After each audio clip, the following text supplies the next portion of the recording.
In today's video, I'm going to teach you how to add a URL to your Google Calendar. This is a great way to manage multiple calendars in one view, all in an easily accessible format. So let's dive right in and make sure you're able to incorporate calendars from different sources all in one place. First things first, open your preferred web browser and navigate over to Google Calendar. Simply type calendar.google.com in the address bar and hit enter. Once you're there, look to the left-hand side of the screen. You'll find a section labeled Other Calendars. Now this is an important area because it's where you'll be able to integrate additional calendar URLs.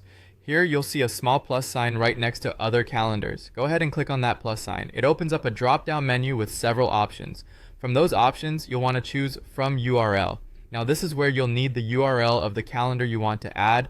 The URL must be in .ics format, which is a common calendar format used by many services such as Outlook or iCal, in addition to Google Calendar.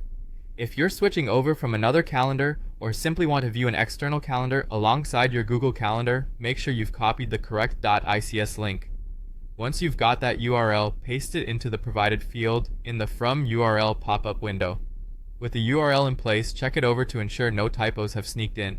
Accuracy is key here. After confirming that everything looks good, click on Add Calendar. This button is usually located right below where you pasted the URL.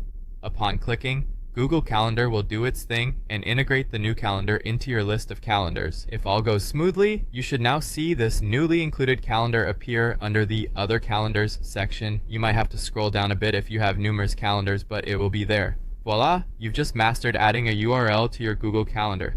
This feature is especially helpful for keeping all your important dates and commitments in sync and visible, whether it's work-related, personal events, or any other engagement that uses an ICS link. Remember, keeping everything in one place drastically improves your productivity and organization, ensuring you won't miss any crucial appointments.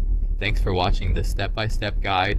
If you found it useful, feel free to give it a thumbs up and perhaps share it with others who may benefit. Until next time, happy scheduling.